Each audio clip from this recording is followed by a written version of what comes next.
Welcome to the ultimate deep dive into the ARS Goetia. In this video, we're exploring all 72 demons of the Lesser Key of Solomon in obsessive detail. Each demon has its own unique lore, powers, and role within the grimoires, and we're here to break them all down. From their origins and symbolic meanings to how they're summoned and their influence in occult practices, we've got it all covered. Whether you're a seasoned practitioner or a curious beginner, this is your comprehensive guide to the dark world of the ARS Goetia. Let's begin the journey into the abyss. 1 to 10 The Mighty Kings and Dukes. Baal, the king of demons in demonology. Baal is one of the most enigmatic and formidable demons in Western demonology, often identified as a high-ranking king of hell. He appears in several grimoires, including the Lesser Key of Solomon, Lemmigton, and Pseudomonarchia Daemonum, and is a major figure in esoteric and occult traditions. This document explores Baal's origins, descriptions, powers, and influence in both historical and modern contexts. Origins and historical background. Baal's origins trace back to various mythological and religious traditions, including biblical and Mesopotamian sources. Some scholars link Baal to Baal, a term used in the ancient Near East to refer to deities and rulers, particularly in Canaanite and Phoenician cultures. The name Baal, meaning Lord or Master, was associated with several gods, including Baal-Hadad, a storm and fertility deity. As Christianity spread, the term Baal became demonized, turning once revered gods into malevolent entities. By the medieval period, Baal was firmly established in grimoires as a demonic ruler, distinct from his earlier divine interpretations. Depictions and attributes. Baal is described as a powerful demon with unique and bizarre appearances. In the Lesser Key of Solomon, he is said to have a three-headed form, a toad, a cat, and a human. This strange imagery symbolizes his dominion over different realms: earth, toad, cunning and independence, cat, and intellect, human. Johann Weir's Pseudomonarchia Daemonum and the Dictionnaire Infernal by Colin de Plancy further emphasize his role as a leader of demons. Baal is said to command legions, often 66 to 72, reinforcing his high status in Hell's hierarchy. Powers and abilities. Baal is primarily associated with the power of invisibility. In many grimoires, he grants those who summon him the ability to vanish at will, a useful ability in espionage, escape, or deception. Other attributed powers include authority and command. As a demon king, Baal can control spirits and other demonic entities. Influence and persuasion. He is said to assist in acquiring leadership skills and strategic thinking. Knowledge and wisdom. Some traditions claim he bestows secret knowledge upon those who seek his aid. Shape-shifting. His own grotesque form suggests an ability to alter his appearance. Baal in grimoires and occult traditions. Baal is a frequent figure in Western esoteric literature. His name appears in key texts of demonology. The Lesser Key of Solomon, ARS Goetia, one of the 72 spirits of Solomon, ranking as a king who grants invisibility. Pseudomonarchia Daemonum. Johann Weir's 16th century work describes Baal as a high-ranking demon governing 66 legions. Dictionnaire Infernal, a 19th century demonology book that features Baal with an elaborate illustration, reinforcing his terrifying reputation.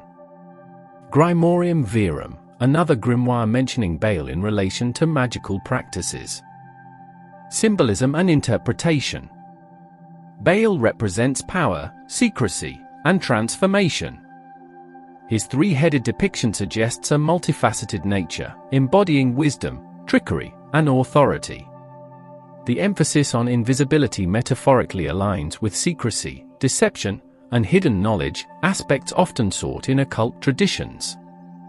In Jungian psychology, Baal can be interpreted as a shadow archetype, representing suppressed desires, forbidden knowledge, and the allure of power. He embodies the balance between intellect, instinct, and the unknown. Baal in popular culture.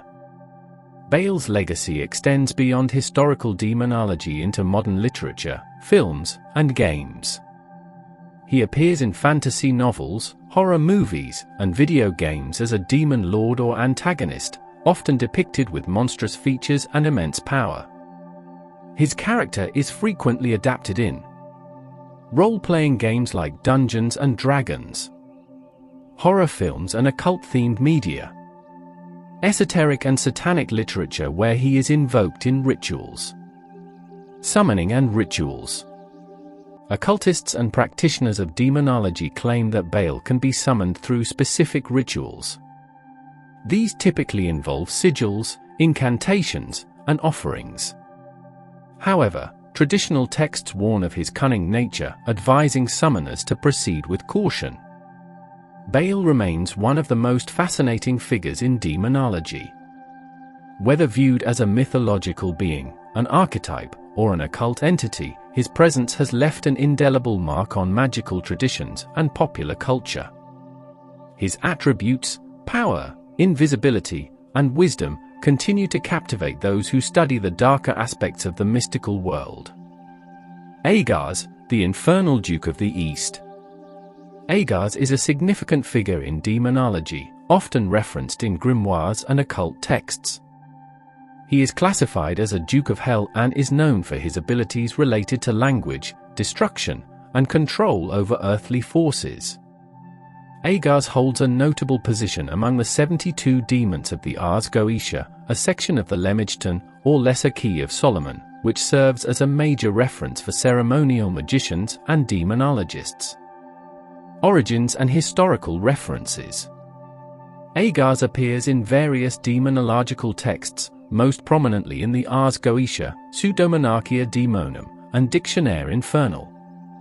These sources depict him as one of the noble demons who fell from heaven with Lucifer. As a Duke of Hell, he commands 31 legions of spirits, a considerable force in the infernal hierarchy. Johann Weyer, a 16th-century demonologist, included ARS in his Pseudomonarchia Daemonum, where he described the demon's influence over movement and speech, particularly in granting linguistic abilities and inciting rebellion.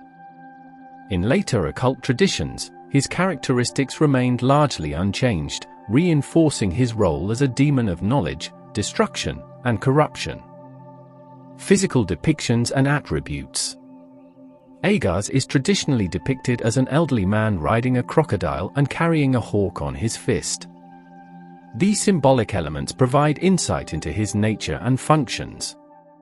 The elderly man represents wisdom, authority, and experience, signifying ARS' role in teaching and guiding those who summon him. The crocodile symbolizes primal power, danger, and dominance over the natural world. The crocodile could also be a reference to the Egyptian deity Sobek, associated with military prowess and chaos. The hawk represents vision, speed, and warlike attributes. Hawks are often linked to the transmission of messages, reinforcing ARS' dominion over language and communication. Abilities and powers. ARS possesses several key abilities, making him an intriguing figure for those who study demonology or practice ceremonial magic. His powers include 1. Mastery over language and communication. ARS is renowned for his ability to teach languages, making him a sought-after demon by those desiring linguistic prowess. He can grant the ability to speak fluently in any tongue, break language barriers, and provide insights into lost or forgotten dialects. This ability aligns with the classical theme of demons offering forbidden or advanced knowledge to humans. 2. Provocation of rebellion and disorder. One of ARS' most infamous attributes is his power to incite rebellion. He can cause people to rise against authority, incite mutiny among soldiers, and create discord in organized structures. This ability makes him a demon associated with political and social upheaval. 3. Retrieval of the runaway. According to various grimoires, ARS has the ability to capture and return those who attempt to flee or escape. This extends to both physical and metaphorical forms of escape, including those seeking to evade responsibility, fate, or spiritual obligations. 4. Earthquake and destruction. ARS is also known to control seismic activity. He can cause earthquakes, symbolizing his connection to upheaval and the destruction of stability. This aspect of his power suggests his influence over natural disasters and the chaotic forces of the world. 5. Bestowal of status and rank. Some sources claim ARS can elevate the status of individuals, granting them titles, respect, and authority. This suggests that those who invoke him may seek social advancement, political influence, or leadership positions. Symbolism and esoteric interpretations. ARS as a psychopomp. Some scholars interpret ARS as a psychopomp, a guide who leads souls through transitional states. His control over lost individuals, linguistic abilities, and dominion over the earth suggest that he may function as a spirit that facilitates movement between different realms, both literal and metaphorical. Chaos and knowledge. ARS embodies the duality of knowledge and chaos. While he grants understanding and mastery over language, he also incites disorder and rebellion. This aligns with the archetype of the trickster or the shadow aspect of wisdom, where enlightenment comes at a cost. Connection to Hermes and Thoth. Some occultists draw parallels between ARS and classical deities like Hermes and Thoth, both of whom govern language, writing, and esoteric wisdom. This comparison suggests that ARS may be a corrupted or dark counterpart of these divine figures, offering knowledge with a hidden price. Summoning ARS, ritual and caution. Method of summoning. ARS is traditionally summoned using Solomonic magic, which involves specific rituals, sigils, and incantations. A magician seeking his aid would typically perform a conjuration within a protective circle, invoking his name and sigil to establish contact. Cautions and warnings. Despite his seemingly beneficial abilities, ARS is still considered a dangerous entity. His gift of language can be a double-edged sword, leading to deception or unintended consequences. His power to incite rebellion and destruction can bring chaos into the summoner's life if not properly controlled. As with all demonological practices, summoning ARS requires respect, preparation, and a thorough understanding of the risks involved. Modern perspectives and influence. ARS in popular culture. ARS has appeared in various forms in modern occult literature, fantasy media, and video games. He is often portrayed as a powerful demon with linguistic and destructive abilities, staying true to his historical depiction. Interpretations in modern occultism. Some contemporary occultists interpret ARS less as a literal demon and more as an archetypal force. He represents the drive to break boundaries, challenge authority, and master communication, qualities that can be both constructive and destructive, depending on how they are channeled. ARS is a complex and multifaceted demon, embodying the paradox of knowledge and chaos. His role as a linguistic master, rebellious instigator, and force of destruction makes him a fascinating figure in demonology. Whether viewed as a literal infernal entity or as an archetype of subversive wisdom, ARS remains a powerful symbol of transformation and upheaval. Vasago, the seer of hidden truths. Vasago is a spirit mentioned in the infamous grimoire The Lesser Key of Solomon, specifically in the second book known as ARS Goetia. He is considered one of the noble demons who serve a unique function in the occult tradition. Unlike many demons associated with destruction or temptation, Vasago is often depicted as a benevolent and cooperative spirit, making him a popular figure among occultists and practitioners of demonology.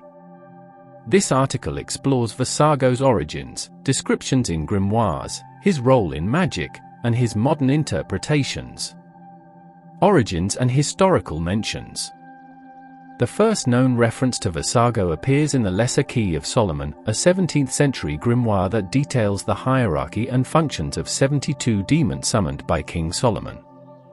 Vasago is listed as the third spirit in this work, following Baal and ARS. He is considered a prince of hell, but his nature is markedly different from many of the more malevolent demons in the book.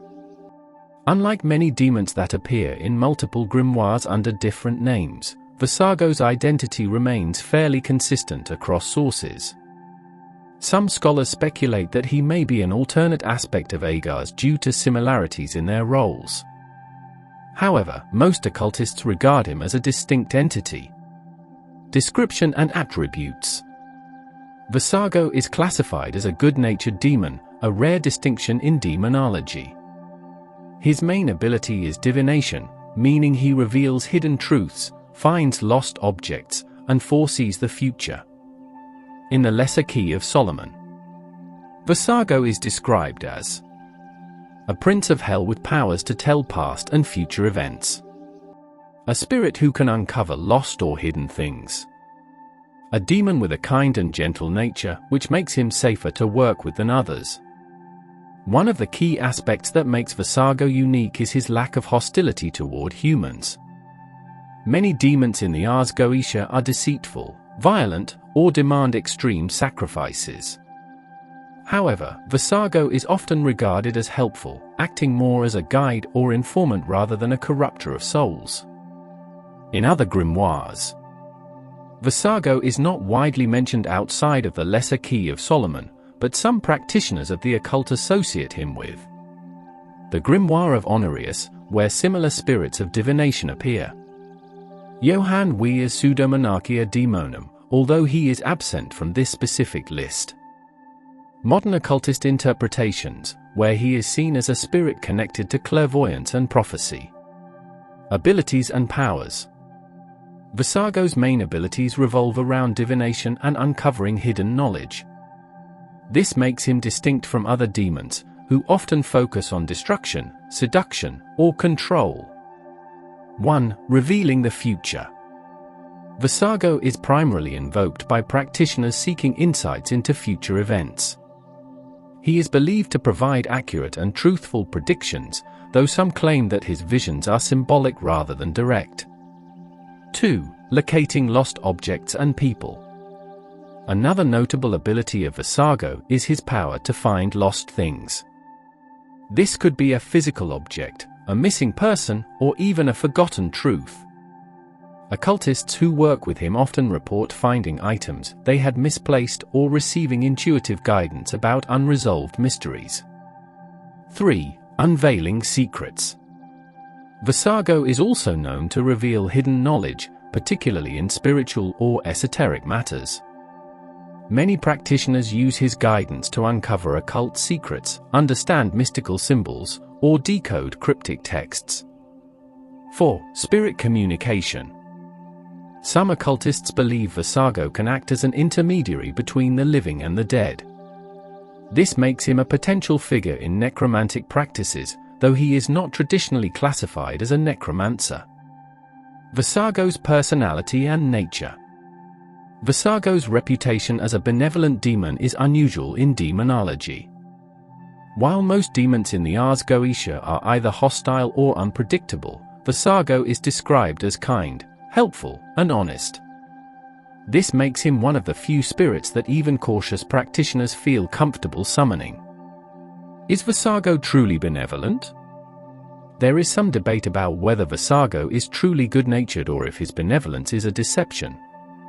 Some believe that his friendly demeanor is a calculated strategy to gain trust before leading practitioners into dangerous or misleading knowledge.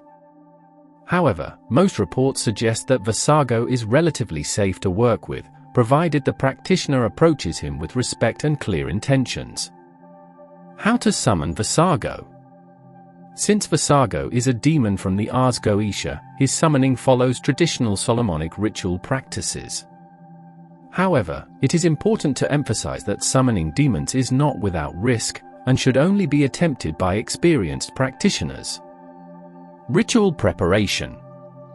Protective circle, a magical circle or triangle of manifestation is typically drawn to contain the spirit.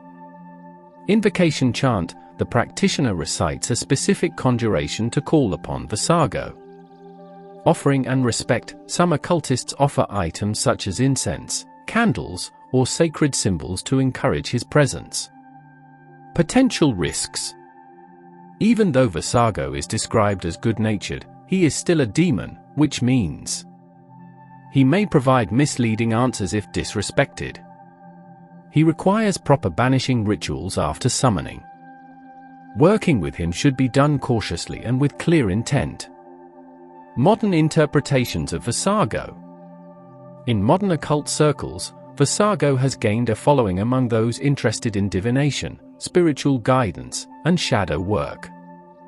1. Tarot and divination. Some tarot readers and psychics claim that Vasago assists in enhancing their intuition and providing clearer readings. 2. Left-hand path and demonolatry. In demonolatry, the practice of working with demons respectfully rather than as adversaries, Vasago is honored as a spirit of wisdom and foresight. Some see him as a mentor rather than an entity to be controlled. 3. Fictional appearances. Vasago occasionally appears in literature, video games, and movies. While these representations are often exaggerated, they have helped bring his name into modern occult awareness. Comparison to similar spirits. Vasago shares similarities with other spirits known for their divinatory abilities. Spirit role key differences. ARS reveals knowledge and teaches languages more warlike, teaches rebellion. Paimon offers hidden wisdom and manipulation skills more authoritative and commanding. Bure teaches philosophy and medicine more focused on healing and intellectual growth. Unlike these spirits, Vasago remains one of the most approachable demons in the ARS Goetia. Sami Jina, Gamajin. Origins and name etymology. The name Sami Jina Gamajin has unclear origins, but scholars speculate that it may derive from Hebrew, Greek, or Latin roots. Some possible connections include Hebrew. Some interpretations suggest the name might stem from Gamol, meaning to repay, or to wean, indicating a karmic or educational role. Greek. The suffix gina could link to gignosko, meaning to know or to learn. Latin. Some have connected it to geminus, twin or double, possibly hinting at dual knowledge of life and death. Despite these theories, no definitive linguistic root has been identified. 2. Description in grimoires. A. The ARS Goetia, 17th century. In the Lesser Key of Solomon, Sami Jina is described as the fourth spirit is Sami Jina, a great marquis. He appears in the form of a little horse or ass and then, at the command of the magician, puts on a human shape. He speaks with a hoarse voice. He teaches all liberal sciences and gives account of dead souls who died in sin. Key details. Appears as a small horse or donkey but can shift into a humanoid form. Speaks with a hoarse or rough voice. Teaches liberal sciences, e.g., philosophy, rhetoric, and logic. Has knowledge of dead souls and their fates, particularly those who perished in sin. B. Pseudomonarchia Daemonum, 16th century. Johann Weir's Pseudomonarchia Daemonum, 1563, provides a similar account but highlights his role in knowledge transmission and necromantic insights. Sami Jina, a great marquis, appears in the likeness of a small horse, and then into human shape. He speaks with a rough voice and teaches the liberal sciences. He also gives accounts of the souls that drowned in the sea or died through fire. This description adds new details, particularly his connection to souls who perished violently, such as through drowning or fire. See the Grand Grimoire, 18th century. This text is more practical in its approach to demonology, focusing on rituals. It portrays Sami Jina as an entity useful for summoning spirits and retrieving lost knowledge. Unlike the Lesser Key of Solomon, the Grand Grimoire emphasizes practical necromancy, implying that Sami Jina could aid in summoning and communicating with the dead for hidden knowledge. 3. Symbolism and attributes. A. The horse-donkey form. Samigina's initial equine appearance is significant. Horses often symbolize wisdom, freedom, and death in esoteric traditions. Many psychopomps, guides of the dead, are depicted riding or becoming horses. Donkeys, however, are associated with stubbornness and endurance, potentially reflecting the difficult nature of learning hidden truths. The transformation from horse to human might indicate the transition from base instinct to higher intellect, aligning with his role as a teacher. B. Liberal sciences. Historically, the 7 liberal arts consisted of trivium, grammar, rhetoric, logic; quadrivium, arithmetic, geometry, music, astronomy. As a teacher of liberal sciences, Samigina represents academic and mystical wisdom, making him valuable to scholars and occultists. C. The dead and necromancy. His ability to reveal the fate of deceased souls connects him to necromancy, a common theme in demonology. His knowledge of souls who died in sin suggests he serves as an intermediary between the living and the damned. This mirrors Charon, the ferryman of Hades, or Hermes Psychopompos, both of whom guide souls in Greek mythology. 4. Interpretations in occultism. A. Renaissance demonology. During the Renaissance, demonology became entwined with scholasticism and magic. Magicians sought spirits like Samigina for academic pursuits. Some scholars linked him to Hermes Trismegistus, a legendary teacher of wisdom. B. Modern occultism and Thelema. In Thelema, Aleister Crowley's system, Samigina's teaching role aligns with the pursuit of hidden knowledge. Occultists working with him today claim he aids in deepening intellectual pursuits, unlocking past life knowledge, enhancing spirit communication. C. Psychological and Jungian views. From a Jungian perspective, Samigina could represent the shadow of intellectualism, urging the seeker to explore forbidden or lost knowledge. 5. Rituals and invocation. 8. Traditional methods. In the Ars Goetia, summoning demons involves protective circles, sigils, and Latin invocations. Samigina's seal is used to establish a connection while ensuring safety. Tools often used: Sigil of Samigina, Triangle of Manifestation, protective prayers and incense, e.g., myrrh, frankincense. B. Contemporary methods. Modern magicians often use meditation, sigil work, and astral projection to contact Samigina. His role as a teacher makes him a sought-after spirit for esoteric learning and communication with spirits. 6. Connections to other mythologies. 8. Egyptian influence. Some scholars speculate that Samigina's role as a soul communicator is similar to Thoth, the Egyptian god of wisdom and the afterlife. Both share a connection to teaching and judgment of the dead. B. Greek influence. His horse form and connection to the dead resemble Thanatos, death, and the winged horse Pegasus, both symbols of the soul's journey beyond life. 7. Warnings and cautions. Many grimoires warn against summoning Samigina without preparation. As a necromantic entity, his influence could unintentionally attract wandering spirits, overwhelm an unprepared magician with esoteric knowledge, cause distorted dreams or visions of the dead. Therefore, protection rituals and strong mental discipline are essential. Samigina, Gamagin, is a powerful, scholarly demon whose attributes make him unique among the 72 spirits of the Ars Goetia. His role as a teacher, communicator with the dead, and bearer of knowledge positions him as both a mystical guide and a cautionary figure. From medieval grimoires to modern occult practices, his influence persists in academic, necromantic, and psychological domains.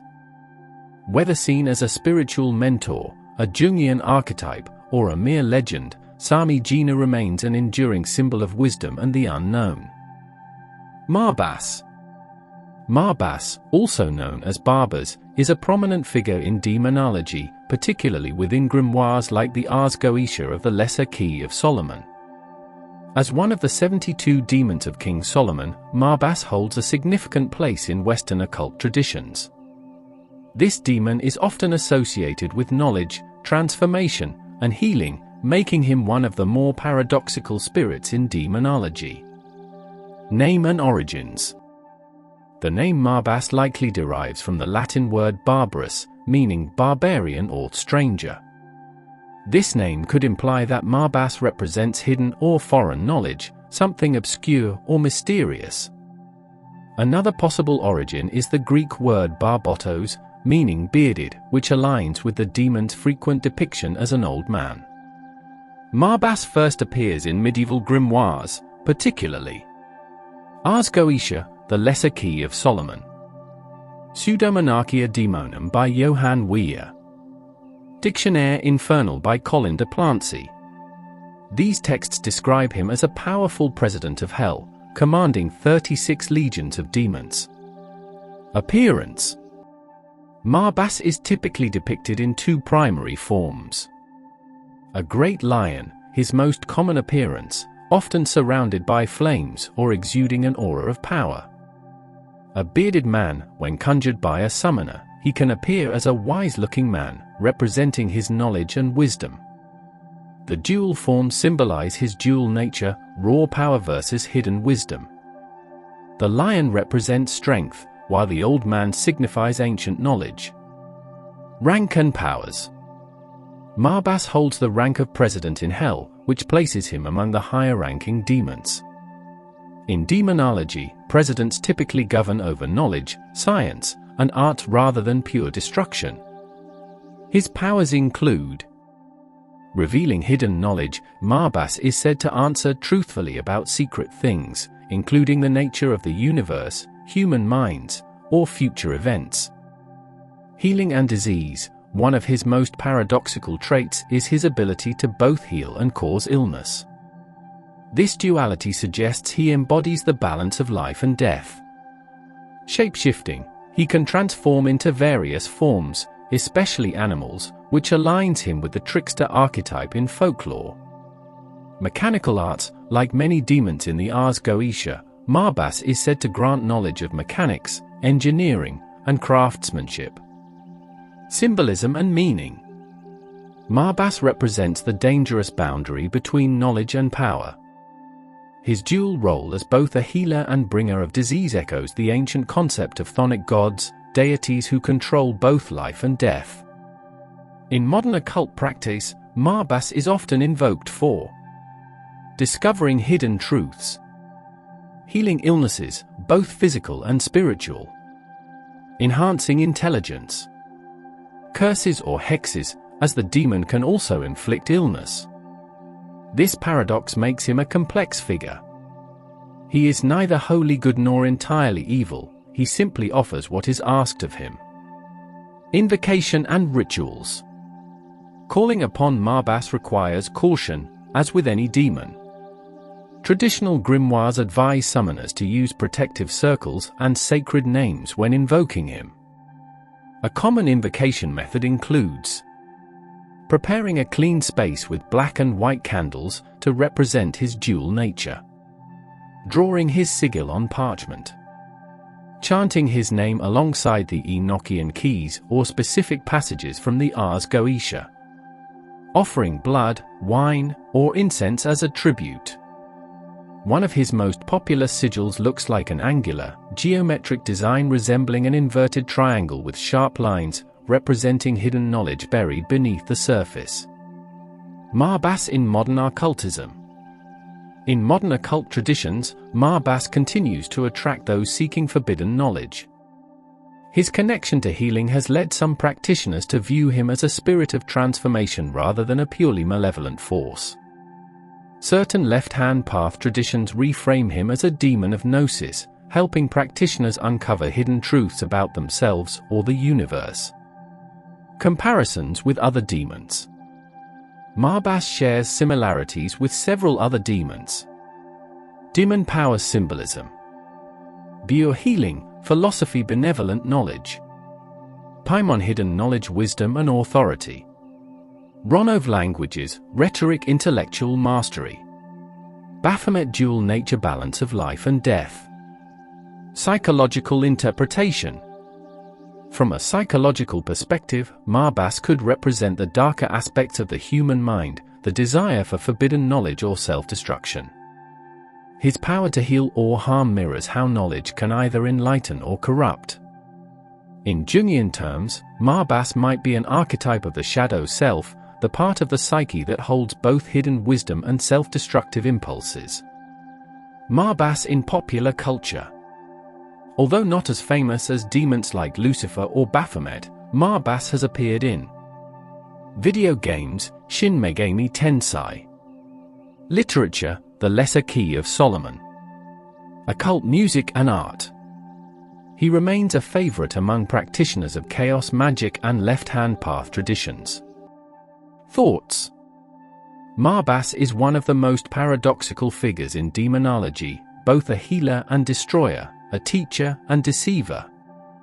His presence in grimoire suggests that ancient magicians understood the dual nature of knowledge itself. It can save or destroy, depending on how it's used. Valefor, the demon of theft and loyalty. Valefor is a lesser-known demon from Western demonology, primarily recognized within the ARS Goetia, part of the Lemegton, also known as the Lesser Key of Solomon. He is described as a Duke of Hell who governs a moderate number of infernal legions. Despite his relatively minor role in demonological texts, Valefor has a distinct and intriguing character. His nature is paradoxical, as he is both a tempter of thieves and a figure associated with loyalty. This duality makes him a fascinating subject of study in the context of medieval grimoires, occult traditions, and modern demonolatry. Origins and historical context. Valefor's origins are somewhat obscure compared to more prominent demons like Lucifer, Belial, or Asmodeus. His first major recorded appearance is in the ARS Goetia, where he is listed as the sixth demon in the hierarchy of hell. His name, like many other Goetic demons, is of uncertain etymology.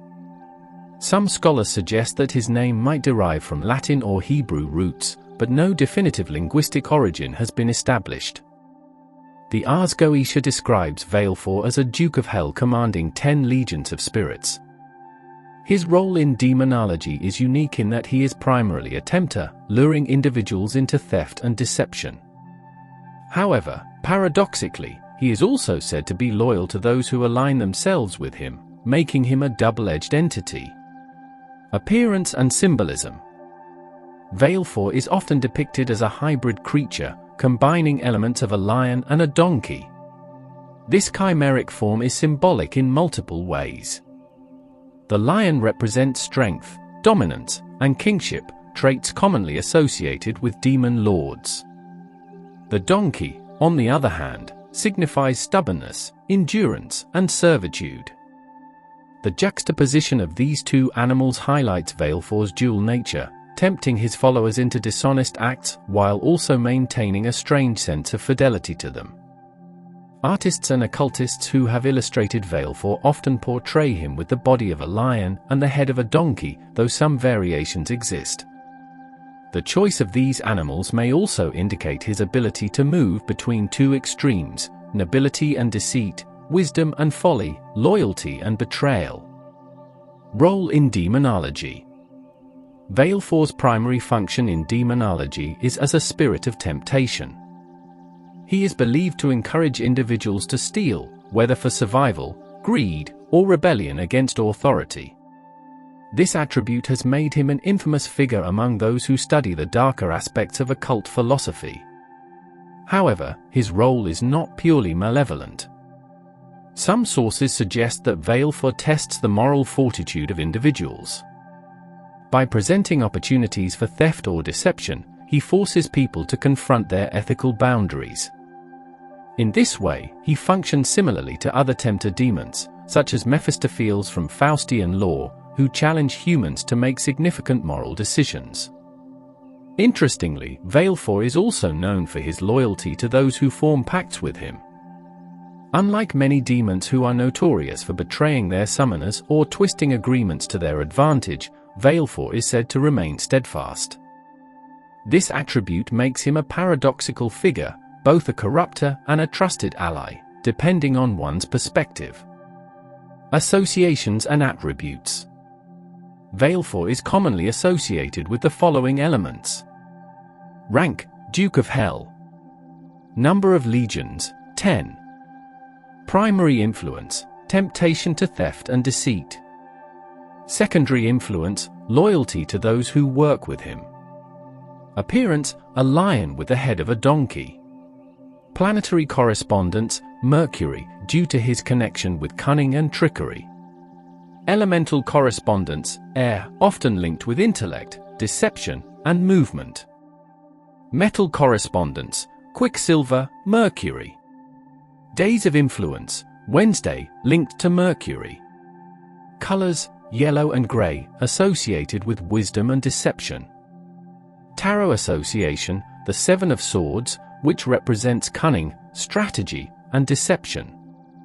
Summoning and rituals. As with many Goetic demons, Valefor can be summoned using traditional grimoire techniques. Rituals for invoking Valefor often involve a protective circle, sigils, and invocations taken from the ARS Goetia or similar texts. A typical summoning would require preparation. The practitioner must ensure they are spiritually and mentally prepared for the encounter. Protective measures, such as sigils of Solomon or specific divine names, are often used. Sigil of Valefor, this sigil is inscribed on parchment, wood, or metal to serve as a focal point. Incantation, the practitioner calls upon Valefor using words of power, typically in Latin or another sacred tongue. Offering or pact, some believe that Valefor, like many Goetic demons, may require an offering. Traditionally, this is not a material sacrifice but rather a symbolic gesture of dedication or intent. Those who claim to have worked with Valefor report varying experiences. Some describe an increase in cunning or persuasive ability, while others speak of heightened moral dilemmas related to honesty and theft. Psychological and archetypal interpretations. From a psychological perspective, Valefor can be understood as an archetype rather than a literal supernatural entity. He represents the internal struggle between integrity and temptation. The desire to take shortcuts, to gain without effort, and to test moral boundaries are all facets of human nature that Valefor symbolizes. Carl Jung's theory of the shadow self aligns well with Valefor's characteristics. The shadow self is the part of the psyche that harbors repressed desires and instincts, including deceit and opportunism. By engaging with this aspect of the self, whether through occult practice, psychological introspection, or creative exploration, an individual can gain deeper self-awareness and control over these impulses. Valefor in popular culture. While Valefor is not as widely referenced in modern culture as demons like Lucifer or Beelzebub, he has appeared in various occult literature and media. His name has been used in role-playing games such as Dungeons & Dragons and Shin Megami Tensei, where he often appears as a demonic entity with theft-related abilities. Literary works exploring demonology, where he is sometimes included in fictional grimoires or as a figure in occult-themed narratives. Occult circles where modern demonolators recognize him as a spirit to be invoked for guidance in cunning, strategy, and even personal discipline. Amorn, the demon of wrath and knowledge. Amorn is a prominent figure in demonology, particularly within Western esoteric traditions such as the ARS Goetia, part of the 17th century grimoire The Lesser Key of Solomon. He is often described as a Marquis of Hell, commanding legions of infernal spirits. Amorn's role and attributes vary depending on historical and cultural contexts, but he is generally associated with knowledge, conflict resolution, and sometimes destruction. This essay explores Amorn's origins, his role in demonology, his iconography, and how he has been perceived in different traditions. It also examines his potential connections to ancient deities and his influence in modern occult practices. Origins and etymology. The name Amon has variations, including Ammon, Amun, and Amun. Some scholars suggest a connection between Amon and the ancient Egyptian god Amun-Ra, a deity associated with creation, hidden knowledge, and kingship. While Amon in demonology is distinct from Amun-Ra, the similarities in name and association with knowledge hint at a possible transformation of the deity's attributes over time. Amon is mentioned in multiple grimoires, including the Pseudomonarchia Daemonum by Johann Weir and the Dictionnaire Infernal by Jacques Collin de Plancy. These texts provide varied descriptions of his form and abilities, but consistently portray him as a powerful spirit with a significant role in infernal hierarchies. Amon in the Ars Goetia. In the Lesser Key of Solomon, Amon is described as the seventh spirit, a marquis of hell who commands 40 legions of demons. He is summoned for his ability to provide knowledge about the past and future, reconcile feuding individuals, and incite love or hatred between people. Abilities. Divination and knowledge. Amon is sought after by magicians for his ability to reveal hidden truths and future events. Conflict resolution. He can reconcile friends and enemies, making him a spirit of mediation despite his demonic nature. Stirring emotions. He can instill love or hatred, indicating his dominion over human passions and relationships. Iconography and description.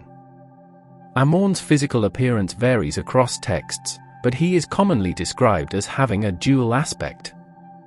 A wolf with a serpent's tail, this bestial form symbolizes his connection to primal instincts and cunning intelligence. A man with a raven's head, some depictions show him as a man with the head of a raven or owl, representing wisdom and foresight. Fire-breathing wolf with a hawk's head, this imagery reinforces his role as a creature of both destruction and insight. The hybrid nature of his form aligns with other infernal beings that blend human and animal traits, often symbolizing their dominion over multiple aspects of existence. Connections to ancient deities. Amon's name and attributes bear a resemblance to the Egyptian god Amun, the Hidden One, who was later syncretized with Ra to become Amun-Ra. Amun was a god of kingship, air, and mystery, with a reputation for guiding those who sought hidden knowledge. While there is no direct historical link proving that Amon of the Goetia evolved from Amun-Ra, the conceptual overlap suggests that demonized versions of ancient gods often retained their core attributes.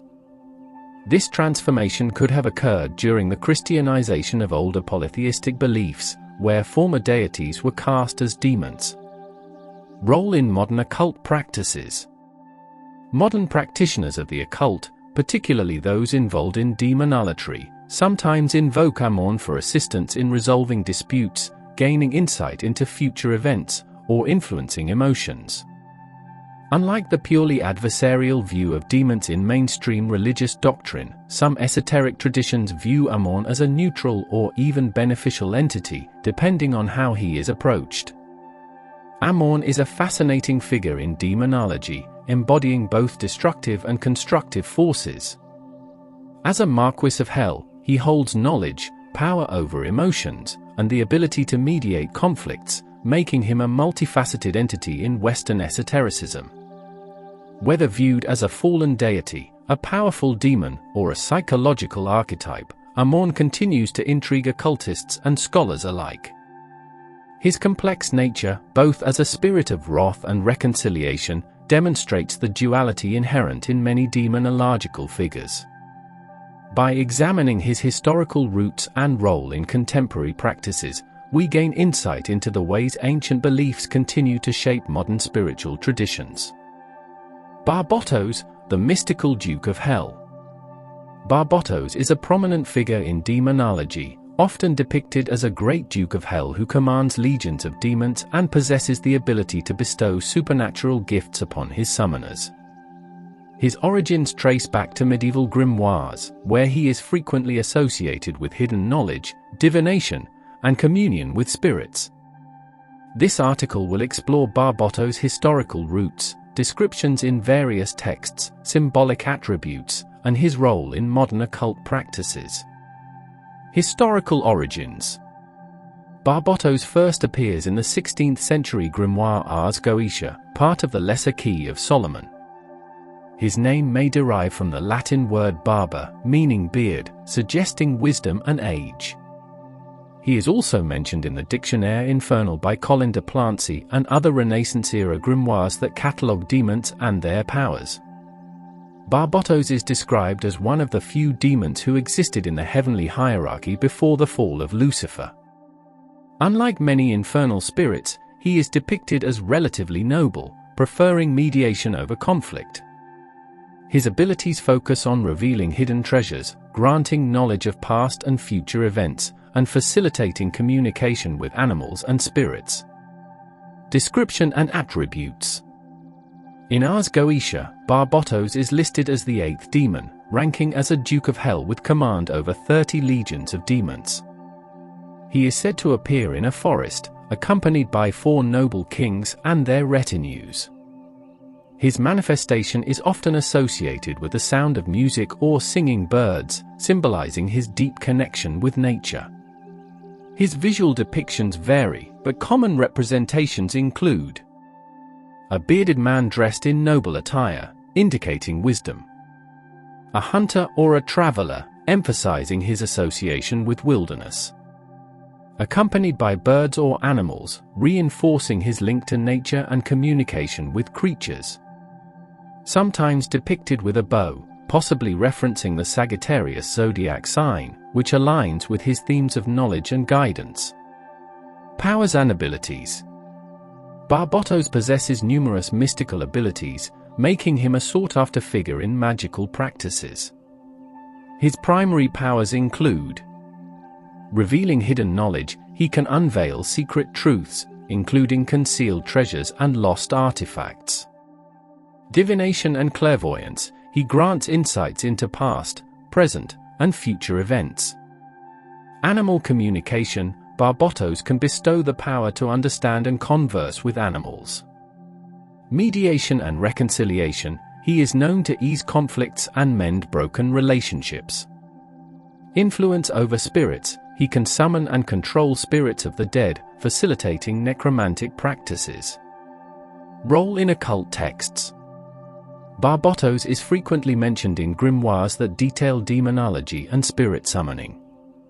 Some of these include the Lesser Key of Solomon. This text describes Barbotos' rank, appearance, and abilities, emphasizing his skill in revealing hidden treasures. Pseudomonarchia Daemonum, a grimoire by Johann Weyer, listing Barbotos among the infernal spirits and highlighting his connection with nature. Dictionnaire Infernal. Colin de Plancy's book provides a summary of Barbotos' attributes, describing his role as a mediator between humans and spirits. Barbotos in modern occult practices. In contemporary occultism, Barbotos is invoked by practitioners seeking guidance, hidden knowledge, and improved spiritual communication.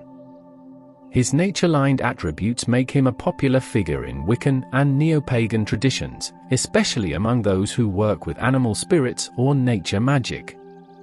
Symbolism and interpretations. Barbotos' significance extends beyond demonology, embodying various archetypes. The wise guide. His association with divination and secret knowledge aligns him with figures like Hermes and Odin. The wild huntsman. His connection to forests and animals evokes images of the mythical wild hunt. The mediator. Unlike many demons who sow discord, Barbotos fosters understanding and reconciliation. Barbotos remains a fascinating entity within demonology, blending elements of wisdom, nature, and hidden knowledge. His role as a Duke of Hell is tempered by his inclination toward mediation and enlightenment. Whether viewed as a demon, spirit, or mythical archetype, Barbotos continues to captivate scholars and occultists alike. Bure, the Great President of Hell. Bure is a fascinating figure in demonology, primarily known from Renaissance grimoires such as the Lesser Key of Solomon, also called Lemegton, Pseudomonarchia Daemonum by Johann Weyer, and Dictionnaire infernal by Jacques-Colin de Plancy. He is classified as a great president of hell and commands a large number of spirits. While not as infamous as demons like Lucifer or Beelzebub, Bure has a unique and distinct role in the hierarchy of hell. Origins and first mentions. Bure's origins are deeply tied to medieval demonology and the grimoires that catalogued infernal spirits. The earliest known mentions of him appear in texts that sought to document demons, their abilities, and the rituals needed to summon them. These grimoires were influenced by earlier religious and mystical traditions, including Christian demonology, Kabbalistic teachings, and Greco-Roman magical beliefs. The Lesser Key of Solomon. One of the most famous references to Bure comes from the Lesser Key of Solomon, a 17th-century grimoire that compiles descriptions of 72 demons said to be bound by King Solomon. Bure is ranked as the 10th spirit in the hierarchy and is given the title of President of Hell. He is said to govern 50 legions of demons, a significant number that indicates his authority in the infernal realms. Pseudomonarchia Daemonum. Johann Weyer, a 16th-century physician and demonologist, included Bure in his Pseudomonarchia Daemonum, a catalogue of demons that influenced later grimoires. Weyer, despite being critical of witch trials, still believed in the existence of demons and sought to document them in a scholarly manner. His description of Bure aligns closely with the Lesser Key of Solomon, emphasizing Bure's wisdom and healing abilities. Dictionnaire infernal. Jacques-Colin de Plancy's Dictionnaire infernal, 1818, provides another reference to Bure. This text, which combines folklore, mythology, and demonology, describes him as a demon with a highly unusual physical form, depicted as a creature with a radial, circular structure and multiple legs. Appearance: the five-legged demon. One of Bure's most distinctive traits is his unusual appearance. Unlike traditional demonic figures with horns, wings, or monstrous features, Bure is often depicted as a creature with 5 legs arranged in a circular fashion, allowing him to roll or move like a wheel. This imagery is most famously illustrated in Dictionnaire infernal, where Bure is portrayed as a bizarre, almost comical figure, resembling a starfish or a rolling creature with limbs extending outward. This form is highly symbolic and may have deeper esoteric meanings. Wheel imagery: the rolling motion of Bure could symbolize the cyclical nature of knowledge and wisdom, reinforcing his role as a teacher of philosophy and sciences. Solar and astronomical symbolism: some occult scholars have speculated that his form might represent celestial movement, particularly the concept of the wheels of the heavens are found in various religious traditions. Despite this strange depiction, older descriptions of Bure in grimoires do not explicitly state that he has this form. His unique imagery may have developed later, possibly influenced by artistic interpretations in the 19th century. Abilities and powers. Bure is described as having a range of powers that align more with wisdom and healing than destruction or malevolence. His abilities make him a unique figure among demons, as he is often invoked for knowledge rather than chaos. Master of philosophy and logic. One of Bure's primary abilities is his deep knowledge of philosophy, logic, and moral reasoning. In the Lesser Key of Solomon, he is said to teach moral and natural philosophy, suggesting that he possesses wisdom in ethical matters and the workings of nature. This aligns with Renaissance-era views of demons as sources of forbidden knowledge, much like Lucifer, who was believed to grant wisdom to those who sought it. Scholars and magicians who summoned Bure may have done so in pursuit of deeper understanding, particularly in the areas of ethics, metaphysics, and natural sciences. Healing and medicine. Bure is one of the few demons known for his healing abilities. He is said to provide knowledge of medicinal herbs, treatments, and cures for ailments. This association with healing is unusual for a demon, as most infernal spirits in grimoires are linked to destruction, temptation, or deception. His role in healing suggests that Bure may have originally been associated with pre-Christian deities of medicine or herbalism, later demonized in Christian demonology. This makes him an interesting parallel to figures like Asclepius, the Greek god of healing. Teaching the secrets of nature. Alongside philosophy and medicine, Bure is known to teach the secrets of nature. This could include alchemy, astrology, and occult sciences. Many Renaissance-era grimoires sought to catalogue spirits who could help magicians unlock the hidden truths of the natural world, and Bure fits into this tradition as a demon of knowledge rather than destruction. Granting dexterity and skill. Another unique ability attributed to Bure is his power to grant dexterity in all things. This could refer to physical dexterity, making him a patron of warriors or craftsmen, or intellectual agility, aiding scholars in their studies. Symbolism and interpretations. Bure's significance extends beyond his direct descriptions in grimoires.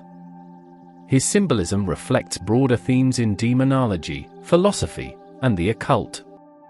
The demon as a teacher.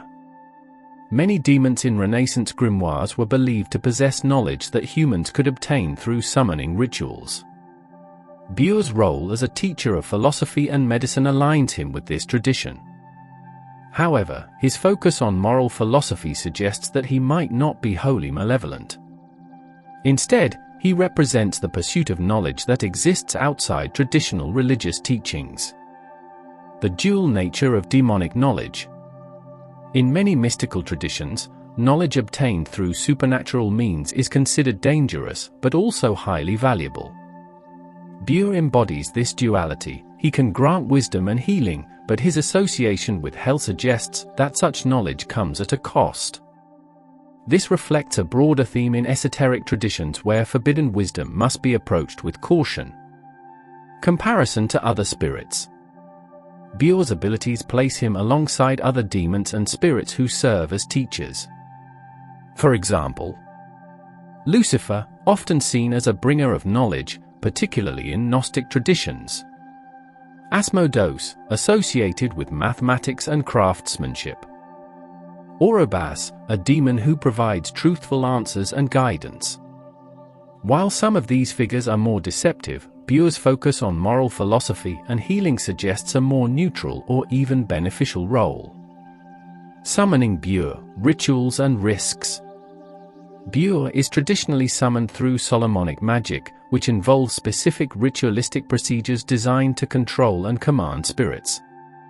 These rituals are detailed in grimoires such as the Lesser Key of Solomon and involve protective circles, invocations, and offerings. Methods of summoning. A magician seeking to summon Bure would typically draw a protective circle. This ensures the summoner remains safe from any malevolent influences. Recite the appropriate incantations. These are designed to call forth Bure and compel him to answer questions or provide knowledge. Make an offering. Some traditions suggest that demons respond better when given symbolic offerings, such as incense or specific ritual elements. State the request clearly. The magician must specify what they seek from Bure, whether knowledge of medicine, philosophy, or skill in an art. Dangers of summoning. Despite his relatively benign abilities, Bure is still a demon. In demonological traditions, summoning any infernal spirit carries risks, including deception, spiritual corruption, or unintended consequences. Many grimoires warn that demons, even those who seem helpful, ultimately serve their own agendas. Some traditions advise against direct interaction, while others suggest invoking protective names of God to maintain control. Bure in popular culture. Bure has made occasional appearances in modern media, often reflecting his unusual form and abilities. Video games. He has been featured in games like Shin Megami Tensei, where demons from various mythologies appear as summonable entities. Occult literature. Some modern books on demonology reference Bure as a spirit that can aid in knowledge and healing. Anime and comics. His strange wheel-like form has inspired various depictions in fantasy and horror-themed stories. Bure stands out in demonology as a spirit of wisdom, healing, and philosophy. His bizarre appearance, unique abilities, and dual role as a teacher and demon make him a compelling figure. While traditional texts caution against summoning him lightly, his association with knowledge and medicine suggests that he represents the fine line between forbidden wisdom and beneficial enlightenment. 11 to 20 The Scholars and Warriors. Gusion. Gusion is most prominently known from the Ars Goetia, a section of the Lesser Key of Solomon, a famous grimoire of demonology compiled in the 17th century. The text lists 72 demons allegedly summoned and controlled by King Solomon. Gusion is identified as the 11th spirit in this hierarchy and is ranked as a Duke of Hell commanding 40 legions of spirits. His role and abilities make him an important figure in the study of Western occultism. The name Gusion has uncertain etymological origins, but some speculate it may have roots in ancient languages like Hebrew or Greek. Some theories suggest a connection to the word gush, meaning an outpouring, possibly symbolizing the flow of wisdom and knowledge he provides. Others link it to Latin influences, though no definitive historical basis confirms this. Appearance. Like many Goetic demons, Gusion's depiction varies depending on the source. The Lemegten, another name for the Lesser Key of Solomon, does not describe his appearance in detail, but some grimoires and modern interpretations depict him as a grizzled or aged figure, possibly resembling a sage or ancient scholar. In contrast, modern pop culture and fantasy portrayals sometimes depict him as a knight-like entity or a monstrous being. Abilities and powers. Gusion is known for the following supernatural abilities. Revealing the past, present, and future, he is often summoned for his power to grant insight into these aspects, making him valuable for divination and prophecy. Granting wisdom, he is said to bestow wisdom and knowledge upon those who seek it, which aligns with his role as a spirit of intelligence. Reconciling friendships. Unlike some other Goetic demons known for destruction, Gusion has a reputation for promoting harmony, restoring relationships, and resolving conflicts. Providing honors and dignities, he can elevate people to positions of power, suggesting an influence over fate and status. These abilities make him distinct from more overtly malevolent demons in demonology. Instead of spreading chaos or destruction, his influence appears more intellectual and advisory, making him a spirit often sought for guidance. Gusion in occult practices. Practitioners of demonology or ceremonial magic have various approaches to interacting with Goetic spirits like Gusion. The rituals associated with him come from Solomonic magic, which emphasizes control and invocation rather than worship. Here are some key elements involved in working with Gusion. Methods of summoning. Ritual circles and seals. Magicians use specific symbols, sigils, associated with Gusion to summon him. Names of power. Practitioners invoke divine names to maintain authority over summoned spirits. Offerings and requests. Unlike other spirits that require sacrifice, Goetic demons are often summoned for information rather than gifts. Associated symbols and sigils. Each Goetic demon has a sigil, a mystical symbol representing their essence. Gusion's sigil is used in magical workings for wisdom and foresight. Possible dangers. Summoning any spirit is traditionally warned against in occult texts. Even if Gusion is not depicted as overtly evil, dealing with supernatural entities always carries risks, including deception or unintended consequences. The Ars Goetia stresses the importance of proper protective measures. Comparisons to other figures in demonology and mythology. Gusion shares similarities with various figures in different traditions. Thoth, Egyptian mythology, the god of wisdom and writing, who also grants knowledge and insight.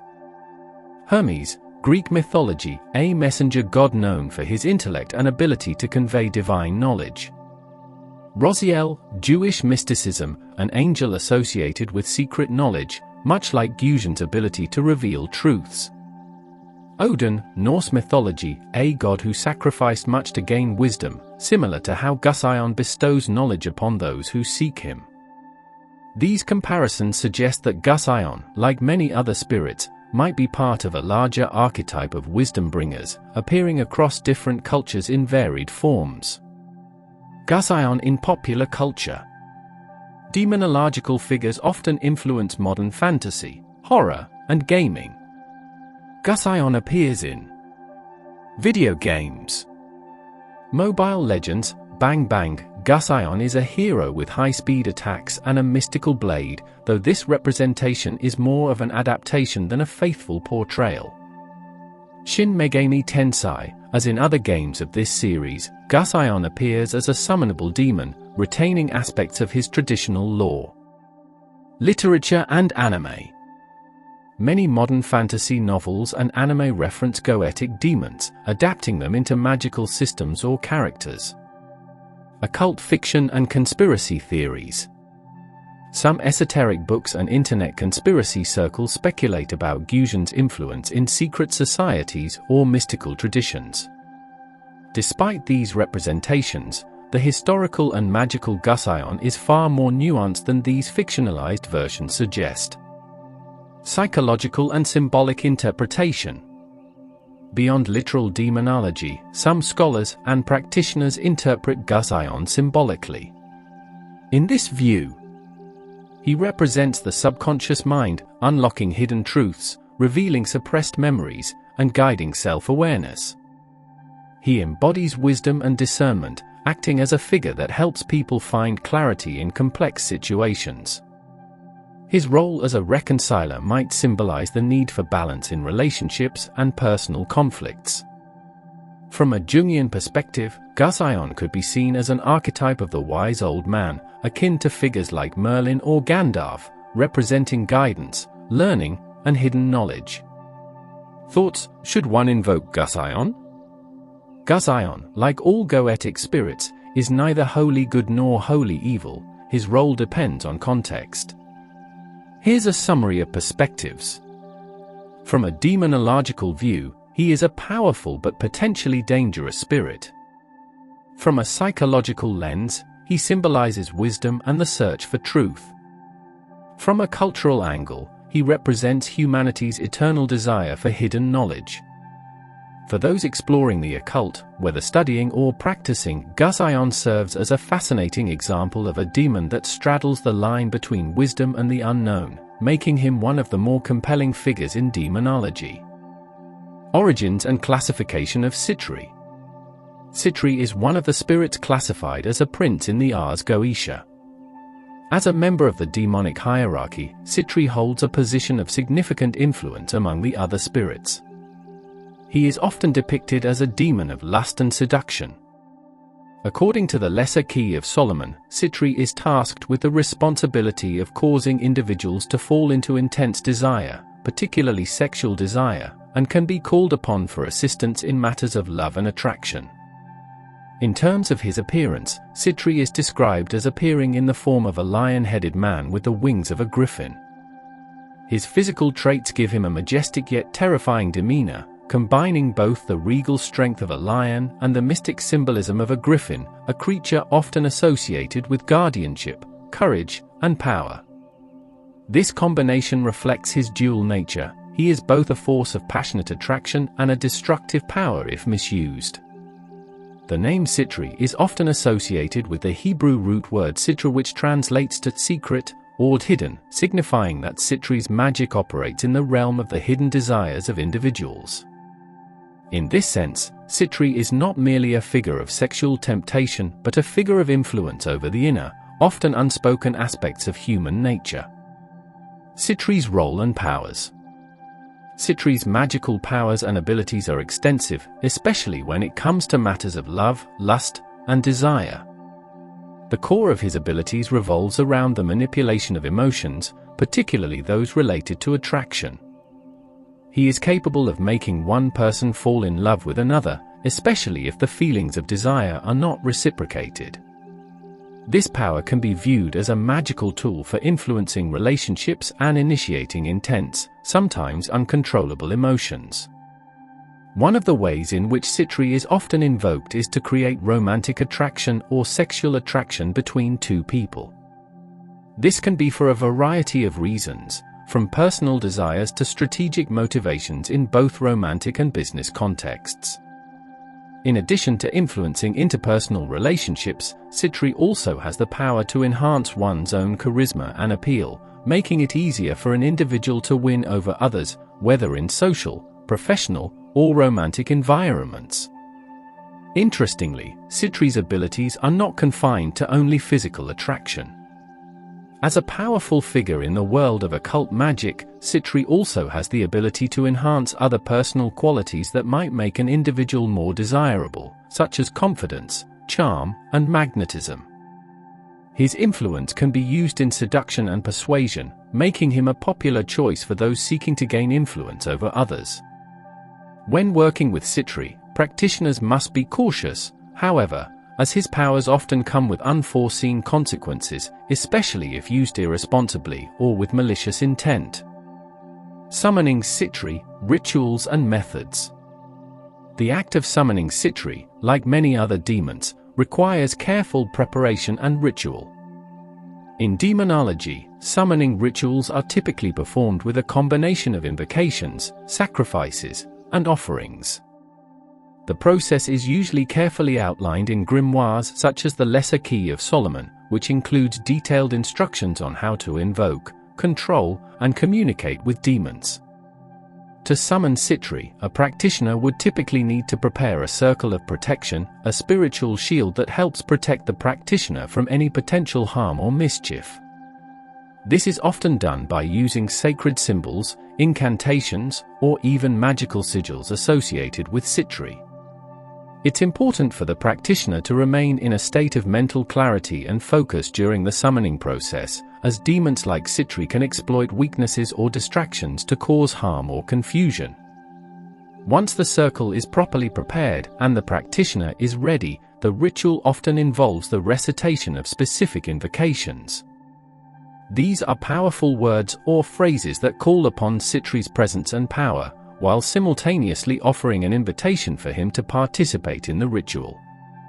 The Lesser Key of Solomon provides specific phrases for invoking Sitri, though different occult traditions may have variations in the way these words are spoken. After the summoning, the practitioner may ask Sitri for guidance in matters of attraction, love, or influence over others. As with most demons, it's recommended that the practitioner make an offering to Sitri in exchange for his assistance. In some cases, this might involve burning incense or offering fruits or flowers as symbolic gestures of respect and gratitude. Blood sacrifices are generally considered more dangerous and are typically reserved for practitioners with more experience, as these can have unpredictable consequences. Sitri's influence on human nature. Sitri's power goes far beyond the ability to simply create lust or romantic attraction. His influence touches on deeper aspects of human psychology and emotion. His power is intrinsically tied to the concept of desire, which, in many spiritual and psychological systems, is seen as one of the most powerful forces driving human action. Whether it is the desire for wealth, fame, or status, or more personal desires such as love, affection, or validation, Sitri has the ability to amplify these emotions to an extreme degree. In psychological terms, Sitri could be seen as representing the unconscious desires of individuals, the parts of the psyche that influence behaviors, decisions, and actions without the person being fully aware of them. This can lead to situations where people are driven by emotions or desires they may not fully understand or be in control of. In the context of seduction and attraction, for example, Sitri might cause a person to feel intense, irrational affection for someone, leading them to act in ways they might later regret or question. This aspect of Sitri's influence can be seen as both a gift and a curse. On the one hand, his powers can lead to deep emotional fulfillment, helping individuals find love or the affections of others. On the other hand, it can create imbalances and distortions, especially if used for selfish purposes. People who rely too heavily on Sitri's influence may find themselves at the mercy of their own desires, caught in a cycle of obsession or dependency. Sitri in modern occultism. In modern occultism, Sitri continues to be a figure of interest for those who practice ceremonial magic, witchcraft, or demonology. His appeal is particularly strong among those who wish to master the forces of attraction and influence, either for personal growth or to achieve specific goals in their social and romantic lives.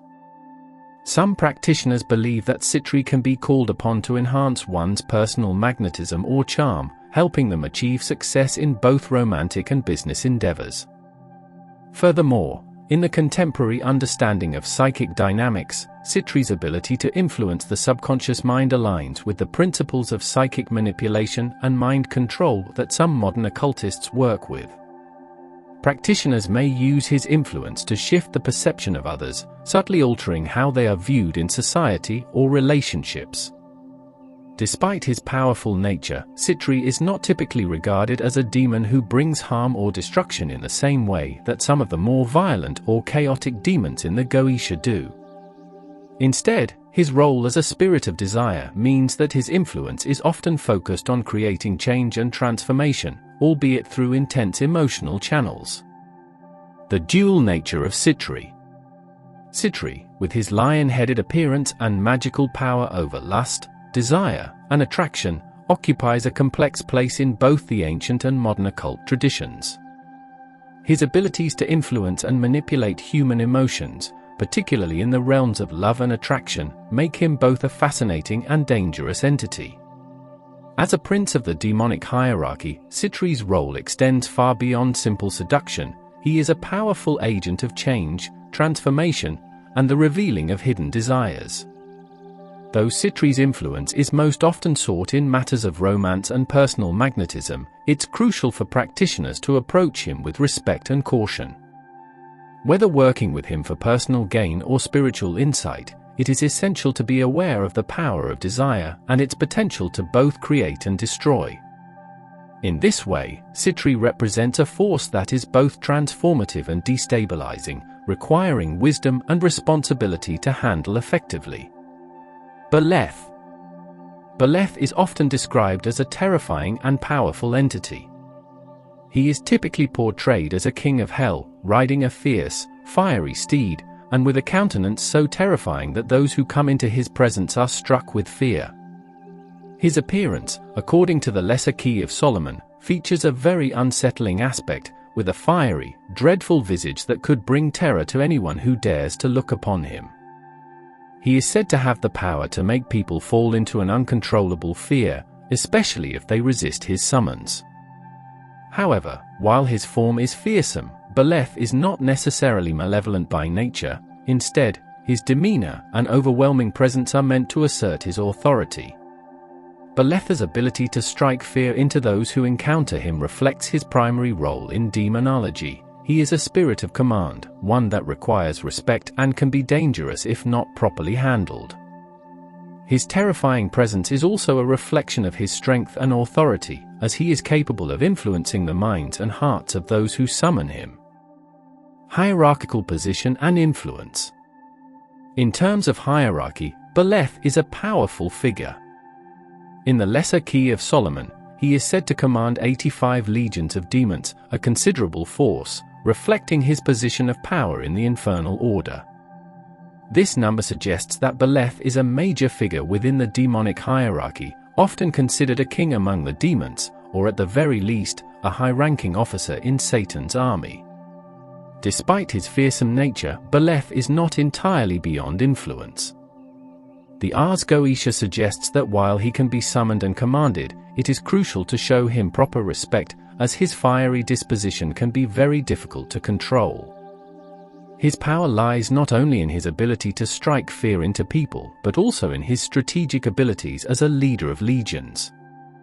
His authority over the legions of demons grants him significant influence, making him a potent ally for a magician who is capable of controlling his power. Symbolism of Beleth. The nature of Beleth is multidimensional, as his representation is symbolic of several broader themes in demonology. First, his ability to command fear and legions of demons is symbolic of the manipulation of authority. His role as a king figure reflects the idea of control, not just over the physical world, but over the metaphysical and spiritual realms. In summoning and controlling Beleth, a practitioner might seek to assert dominance over their fears or manipulate other forces that are traditionally beyond human control. The presence of 85 legions is also significant. In the broader context of demonology and occultism, the number of legions could symbolize the vast array of influences a practitioner might wish to control or the complex nature of the hidden forces that are at play in the universe. By invoking Beleth and potentially bringing under control these legions, a magician might gain mastery over various domains of existence, whether physical or spiritual. Beleth in the context of magic and rituals. As a spirit of command, Beleth is often invoked in rituals of power and control. Summoning him requires a certain level of expertise and caution, as his fiery temper and dominant nature make him a challenging entity to deal with. The rituals involving Beleth typically revolve around achieving a specific goal, such as gaining influence, power, or control over others. These rituals would involve complex incantations and invocations, along with specific offerings to appease Beleth's powerful nature. One of the reasons that Beleth is invoked in magical rituals is his ability to enforce authority. He can bring about dominion, whether in the form of personal power, leadership, or mastery over other people. Those who summon Beleth are often seeking to gain power over their enemies or influence others' actions in their favor. Whether used for political influence, personal gain, or even to manipulate emotions and desires, Beleth is considered an entity of great power in these contexts. However, it is important to note that summoning such a powerful demon requires careful preparation. The ARS Goetia outlines the need for protective circles and proper rituals to avoid the demon turning hostile. The risk of invoking Beleth improperly could result in severe consequences, as his fiery disposition might lead to uncontrollable outcomes. This aspect of his nature is a reminder of the importance of maintaining respect and control in any interaction with such powerful beings. Psychological and spiritual interpretation of Beleth. From a psychological perspective, Beleth represents the archetype of fear, dominance, and authority. He embodies the emotions and forces within the human psyche that are related to fear and the need for control. In many ways, invoking Beleth could symbolize the act of confronting one's deepest fears, as his presence is overwhelmingly terrifying. By working with or through Beleth, a practitioner might aim to face these fears head-on, perhaps gaining mastery over them and transforming them into a tool for empowerment. Beleth's symbolic role extends beyond personal fear, as he represents the external forces of control and influence. In the context of magic, working with Beleth could also represent the desire to gain power over external forces, whether they be societal pressures, personal relationships, or broader existential challenges. His ability to command legions reflects the notion of control over many aspects of life, from the mundane to the supernatural. On a spiritual level, invoking Beleth might be seen as an effort to connect with a higher, often darker, source of power. It is important to note that in occult practices, demons are sometimes seen as messengers of wisdom and power rather than purely malevolent entities. Beleth's fiery nature and authoritative position in hell suggest that he holds knowledge and influence over forces that transcend the earthly realm.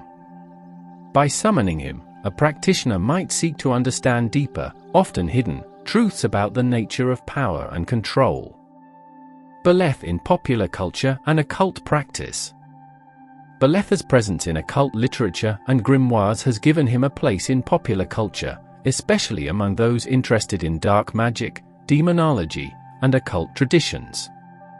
While he may not be as widely known as some other demonic figures, his role as a powerful king of hell has made him a subject of interest for occult practitioners. He is often referenced in discussions of demonic summoning, particularly for those interested in gaining power or influence. In modern occult practices, Beleth may be invoked in rituals designed to give practitioners a sense of control or empowerment. Those who work with him might be seeking specific results, such as dominance over a situation, the ability to influence others, or a deeper understanding of the hidden forces of the universe.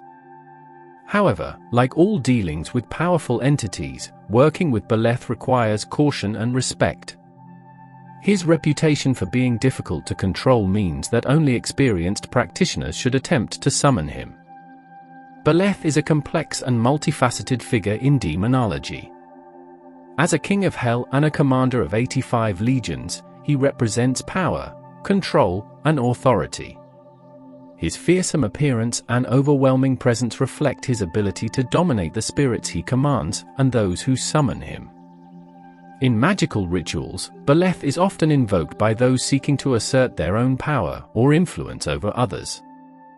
However, the challenges of summoning and controlling him mean that only the most experienced and respectful practitioners should attempt to work with him.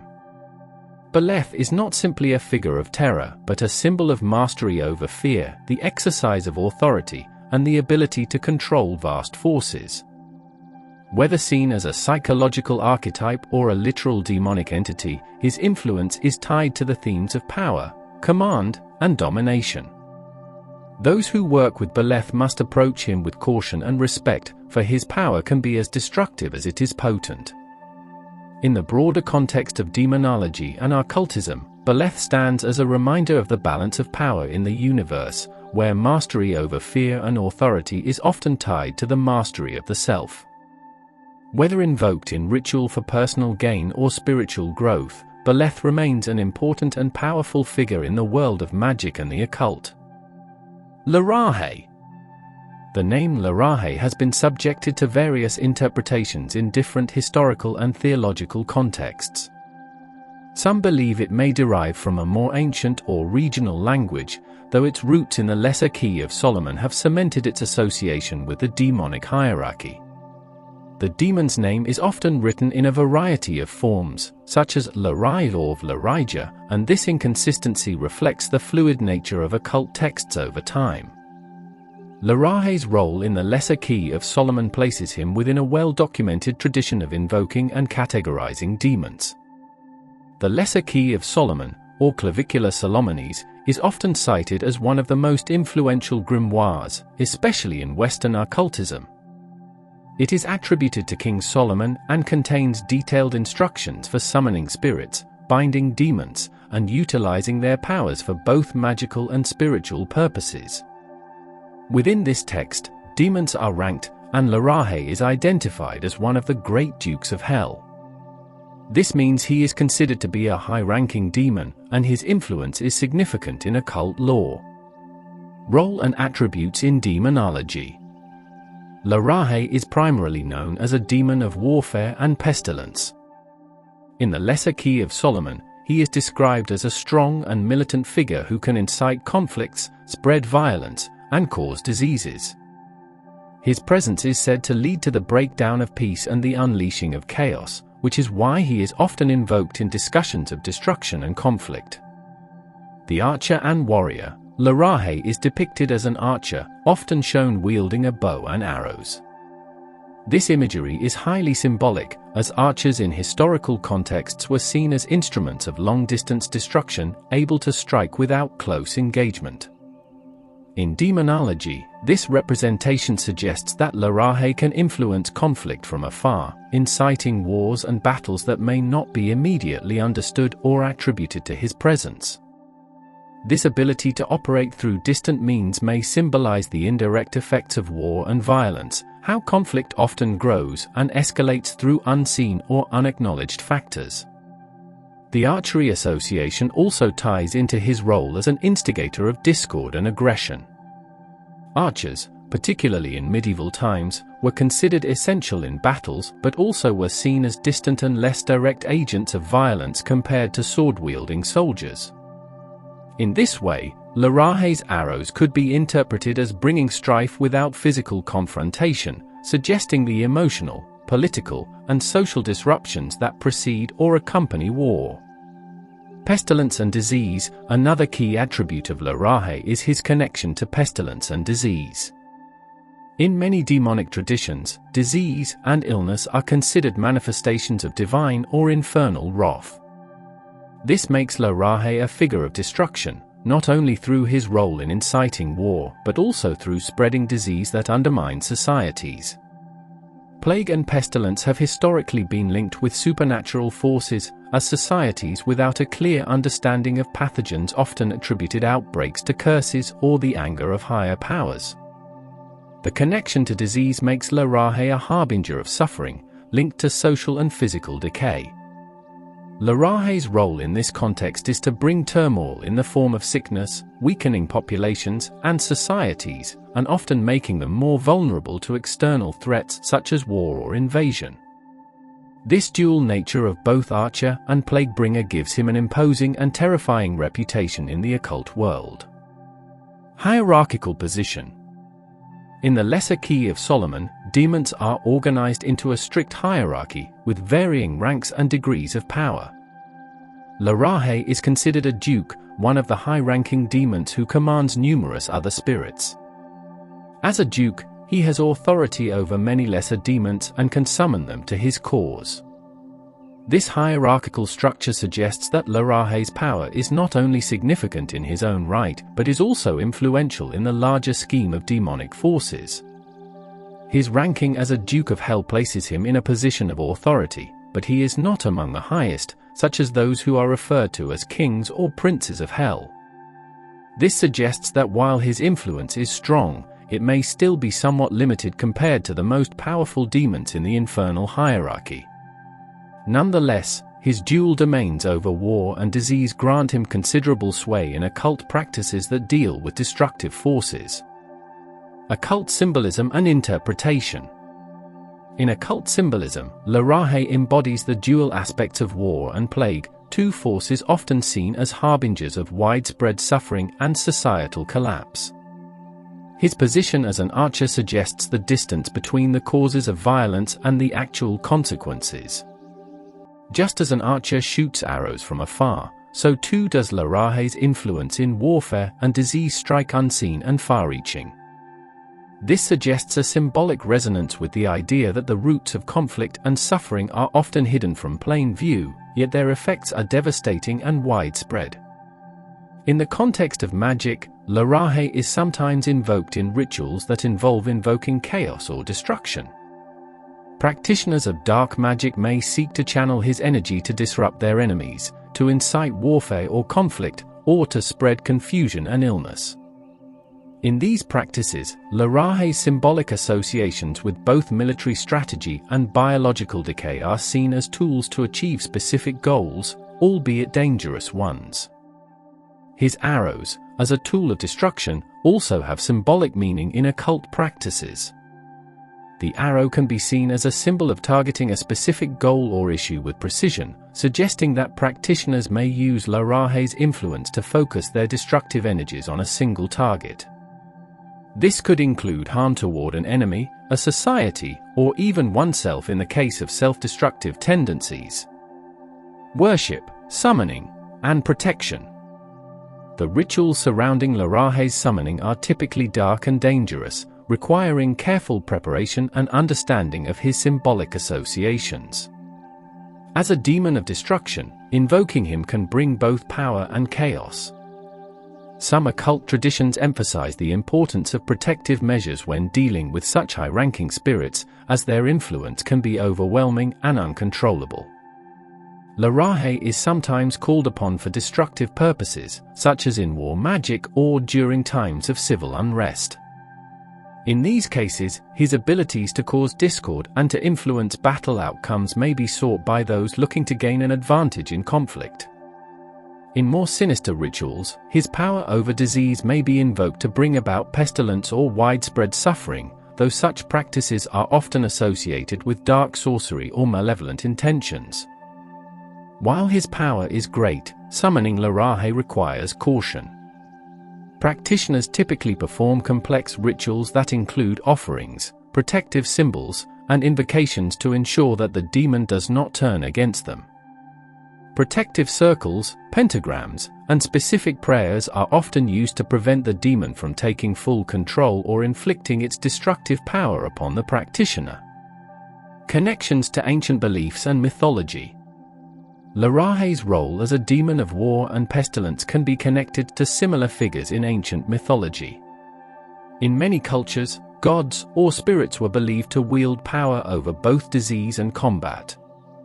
In Greek mythology, for instance, the god Apollo was known as a bringer of both pestilence and plague, while also being a warrior in many of the myths. Similarly, in Norse mythology, the Valkyries, though not demons, were associated with choosing the dead in battle, a symbolic link between warfare and death. Larahe's combination of attributes aligns with these older mythologies, where warfare and plague were often seen as two sides of the same coin, both devastating forces that could cripple societies and cultures. In this sense, Larahe embodies the continuation of ancient themes through the lens of Christian demonology, where the forces of chaos and destruction were personified as demons in opposition to divine order. Larahe, as depicted in the Lesser Key of Solomon, is a complex and multifaceted demon. He embodies the destructive forces of war and plague, and his influence extends to the fields of military conflict and disease. As a Duke of Hell, Larahe commands great power and authority over other demonic forces, and his symbolism as an archer and bringer of pestilence highlights his ability to cause widespread and distant destruction. Whether invoked for dark magic or studied as part of the broader tradition of demonology, Larahe serves as a powerful reminder of the chaotic and destructive forces that lurk beyond the boundaries of human understanding and control. Though his role in occult practices may appeal to those seeking power through destruction, his presence also carries significant risks, making him a figure to be approached with caution and respect. As a demon deeply entwined with warfare and disease, Larahe represents the darker side of human history, where suffering is wrought by unseen hands, arrows that strike from a distance, often with far-reaching consequences. Elegos in demonology. Elegos is listed in several grimoires, particularly those from the Renaissance period, such as the Lesser Key of Solomon, also known as Leamington, and the Dictionnaire Infernal by Colin de Plancy. In these texts, Elegos is categorized as a duke or prince of hell. He is often described as a formidable, commanding figure who leads legions of demons and has a particular focus on war strategies, battlefield tactics, and the management of soldiers. In the Lesser Key of Solomon, specifically in the ARS Goetia, Elegos is listed as the 62nd spirit, a powerful demon who can be summoned for various purposes. This work, one of the most well-known medieval grimoires, details Elegos as being capable of revealing secrets about battles and military affairs. While his primary sphere of influence is war, he also has the ability to provide insight into political strategies and uncover hidden enemies. In some interpretations, Elegos is seen as a demon who can be petitioned for help in matters of leadership and control over armies. Appearance and symbolism. Elegos' appearance varies slightly across different texts, but there are several common descriptions. He is often depicted as a knightly figure, fully armored, and mounted on a horse. His countenance is said to be that of a commanding and imposing warrior. This image aligns with his association with war and military leadership. The horse is significant as it represents strength, power, and swiftness, symbolizing Elegos' control over the forces of battle. Elegos is frequently portrayed with the appearance of a man from the waist up, with a warrior's attire and an air of nobility.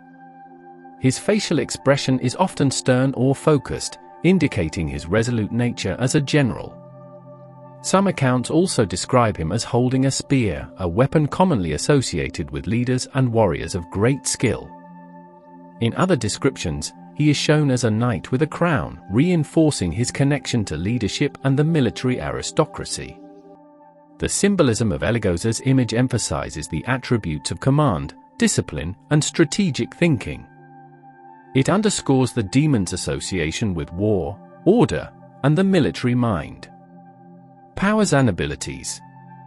Elegos is credited with a wide range of powers that center on war, leadership, and manipulation. As a demon of battle, his abilities are geared toward empowering individuals with knowledge of warfare and military tactics. Here are some of the key powers attributed to Elegos.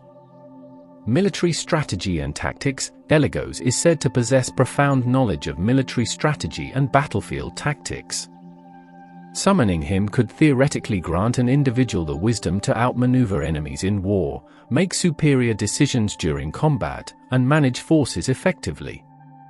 This knowledge is often sought by generals or leaders facing difficult battles. Leadership and command. Elegos is also considered to be a spirit capable of instilling leadership qualities in a person. By invoking Elegos, one could gain confidence and the ability to command armies or large groups of people. This is particularly relevant for individuals in positions of authority who need to inspire loyalty and control over their followers. Revelation of secrets. One of Elegos' more mysterious abilities is his power to uncover secrets, particularly those related to political intrigue or hidden enemies. He is thought to be capable of exposing the plans of adversaries, revealing weaknesses in their defenses, and even predicting future movements or battles. In this sense, Elegos is also seen as a demon who can provide intelligence or espionage services. Prophecy and divination. Some texts suggest that Elegos has the ability to foresee future events, particularly those related to warfare or politics. This prophetic ability is sometimes sought by individuals who wish to know the outcome of a battle or understand the best course of action in a conflict. Command over spirits. As a Duke of Hell, Elegos is said to have authority over other demons and spirits. This means that he can summon and command lesser spirits to do his bidding, including participating in battles or assisting in the manipulation of human affairs. Influence over loyalty and allegiances. Elegos has been described as having the power to manipulate the loyalties of soldiers or followers. He can sow discord or strengthen allegiances, depending on the needs of the summoner. This ability makes him a powerful figure in situations where loyalty is crucial, such as in warfare or political machinations. Elegos in the context of occultism and magic. In the occult tradition, demons like Elegos are often invoked for their practical powers rather than for purely malevolent purposes. While many demons in grimoires are associated with misfortune, torment, or dark magic, Elegos is often seen as a more neutral or even beneficial figure, depending on the intentions of the practitioner. His power is considered to be most effective in military or political situations, where strategic planning, leadership, and knowledge of warfare are essential. Practitioners of magic, especially those who delve into Goetia or the ceremonial magical traditions, may seek to invoke Elegos for guidance in specific matters related to conflict or leadership. However, as with any invocation or summoning of spirits, the practitioner must follow the proper rituals, ceremonies, and protective measures to ensure that the spirit is summoned in a controlled and safe manner. Failure to do so can lead to unintended consequences, including manipulation or even danger from the spirit itself. The rituals for summoning Elegos often involve the use of sigils, which are complex symbols or signs that represent the demon's power. In the case of Elegos, the sigil is drawn to create a gateway through which the practitioner can communicate with the demon. The summoning is typically done in a formal setting, often involving candles, incense, and the recitation of specific invocations or prayers. These rituals are designed to create a controlled environment where Elegos' power can be safely harnessed. Elegos' role in folklore and culture. Elegos' influence extends beyond the realm of occultism and into broader cultural and historical contexts. Throughout history, war has often been viewed as both a spiritual and physical undertaking, and the belief in supernatural forces that guide or influence battle is not unique to any one culture. Elegos, as a demon of war, embodies the fear and fascination that humanity has with conflict and conquest. In some cultures, demons associated with war are viewed as both destructive and protective. Eligos's dual nature reflects this duality. He is a demon who brings the power of knowledge and leadership to a practitioner, but he also embodies the darkness and violence of war. As such, he can be seen as both a force for good and evil, depending on how he is invoked and used. Additionally, the idea of invoking a demon for strategic advice or military success speaks to the historical intersection between the occult and real-world politics. Throughout history, military leaders, rulers, and generals have sometimes turned to esoteric knowledge and supernatural guidance as a means of securing victory. Eligos, as a demon who offers military wisdom, fits into this tradition of seeking divine or infernal assistance in the art of war. Modern interpretations and use of Eligos.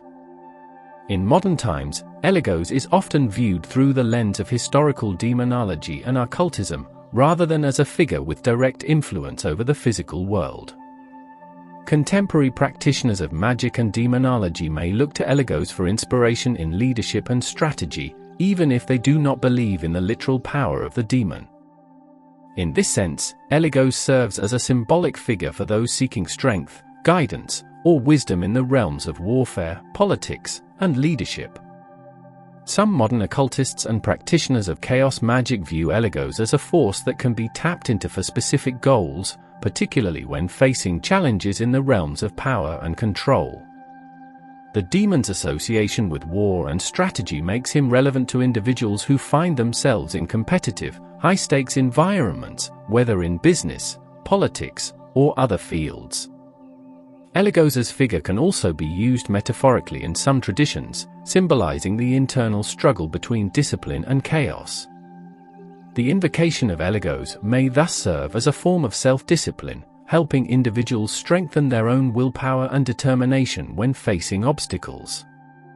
Eligos is a powerful and complex figure within the world of demonology, representing the darker aspects of war, strategy, and leadership.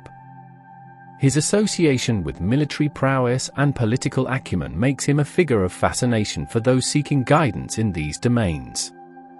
While his origins are steeped in the grimoires of the Renaissance, his relevance persists in modern occultism, where he is invoked by practitioners seeking to harness his abilities for personal gain or enlightenment. Whether as a demon of war or as a symbol of power, Eligos remains an enduring figure in the study of occultism and the supernatural. Salos, the brief. Salos is described as a duke or prince within the infernal hierarchy, typically portrayed as a demon with the ability to manipulate emotions, particularly love and passion. He is frequently associated with matters of the heart and romance, making him a figure of attraction for those seeking love spells, the enhancement of personal relationships, or guidance in love. While often portrayed as a demon with a reputation for mischief, Salos's specific role in occult practices focuses on his influence over relationships, attraction, and personal desires. Appearance and symbolism. Salos's appearance is often a subject of intrigue for those studying the demonology of the ARS Goetia. He is described as appearing as a soldier riding a crocodile or a hippopotamus, armed with a bow and arrows. The bow is particularly symbolic in his role as a love demon, with the arrows representing the affliction or charm of love. His association with animals, particularly those as formidable as crocodiles or hippopotamuses, further emphasizes his strength and dominion over emotions, especially love and desire, which can often be powerful and uncontrollable forces. In demonology, the representation of a spirit's form often reflects its nature. Salos's imagery as a soldier and hunter aligns with the idea of pursuing or capturing something, which in his case is love or desire. The idea of capturing hearts and using arrows in his quest is in line with the traditional role of love gods and deities in various mythologies, such as Cupid in Roman mythology or Eros in Greek traditions. His animal companions, the crocodile and hippopotamus, are creatures that are both powerful and unpredictable, mirroring the volatile and often uncontrollable nature of love itself. Salos in the ARS Goetia. The ARS Goetia provides a detailed description of Salos, classifying him as one of the 72 spirits that King Solomon supposedly bound to a brass vessel in the ancient temple. According to the Ars Goetia, Salos is known to appear as a strong and majestic figure, both commanding and persuasive. He is a demon who can make people fall in love with one another, sow desire, and manipulate romantic emotions. In this context, Salos is not seen as a demon who only seeks to create chaos or destruction, as many spirits in the Ars Goetia do. Instead, his role is more subtle. He is primarily associated with the art of love and is said to possess the ability to make people attracted to one another. However, this ability is not entirely benign. Salos's power over love and desire is often depicted as a means of manipulation or enchantment. He can cause people to become infatuated with someone, which may or may not result in a healthy or lasting relationship. The Ars Goetia claims that Salos is particularly useful for those who wish to create love or passion between two people. He can be called upon to facilitate relationships, promote romantic bonds, or reignite the flame of love in an existing partnership.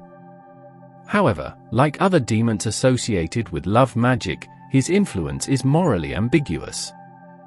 The relationships he helps form may not always be founded on genuine affection, but may be the result of supernatural manipulation. Salos's role in occult practices. Salos has remained a figure of interest among occultists, especially those who practice ceremonial magic or who are involved in love magic.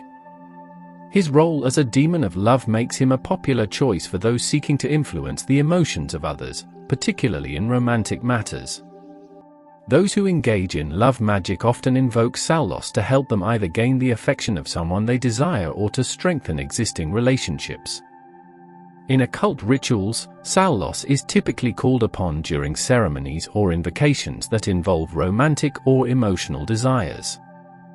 The specific rituals that invoke Salos often involve the use of symbols associated with love, roses, hearts, or other love-related objects, as well as words of power meant to appeal to his nature.